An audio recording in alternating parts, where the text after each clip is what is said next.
اسلام کے دوسرے خلیفہ حضرت عمر فاروق رضی اللہ تعالیٰ عنہ کے عادلانہ اور غریب پرورانہ واقعات سے تاریخ کے صفحات بھرے پڑے ہیں۔ حضرت فاروق اعظم نے اپنے عہد خلافت میں جس حلم اور تدبر اور عدل و انصاف کے ساتھ انسانوں کی خدمت انجام دی وہ عدیم المثال ہے۔ ایک مرتبہ کسی کام میں مشغول تھے کہ ایک شخص نے آ کر فریاد کی کہ اے امیر المؤمنین، فلاں شخص نے مجھ پر ظلم کیا ہے، آپ چل کر مجھے اس ظلم کا بدلہ دلائیے۔ عمر فاروق کسی دوسری سوچ میں ڈوبے ہوئے تھے۔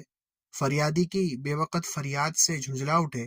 اسی جھنجلاہٹ میں اسے ایک درہ بھی جڑ دیا اور فرمایا کہ جب میں خاص اسی کام کے لیے بیٹھتا ہوں تو تم آتے نہیں، اور جب کسی ضروری کام میں مشغول ہو جاتا ہوں تو بدلہ دلوانے کی بات کرتے ہو، چلے جاؤ یہاں سے۔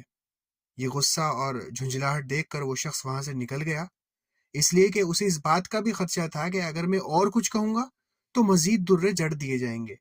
لیکن جب وہ وہاں سے چلا گیا تو عمر فاروق رضی اللہ تعالیٰ عنہ نے آدمی بھیج کر اسے بلوایا، درہ اس کے ہاتھ میں تھمایا اور فرمایا کہ میں نے تمہیں ناحق مارا، لو درہ تمہارے ہاتھ میں ہے، تمہیں اس بات کا پورا اختیار ہے کہ تم مجھ سے ایک درے کا بدلہ لے لو۔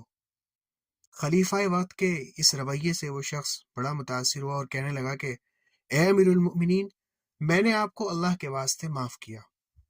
یہ سن کر حضرت عمر فاروق رضی اللہ تعالیٰ عنہ گھر تشریف لائے، 2 رکعت نماز پڑھی اور اس کے بعد خود کو مخاطب کر کے آواز بلند یوں فرمایا کہ اے عمر، تو کمینہ تھا، اللہ نے تجھے عزت دی، تو پست و کمتر تھا، اللہ نے تجھے بلند مقام دیا، تو گمراہ تھا، اللہ نے تجھے راہ ہدایت سے ہمکنار کیا، اور تو ذلیل و رسوا تھا، اللہ نے تجھے عزت و توقیر دی اور لوگوں کا بادشاہ بنایا۔ اب جب کہ تجھے اللہ کی طرف سے ایک معزز و محترم مقام ملا تو لوگوں سے اس طرح پیش آ رہا ہے کہ اگر وہ حق مانگتے ہیں تو نے درے لگائے۔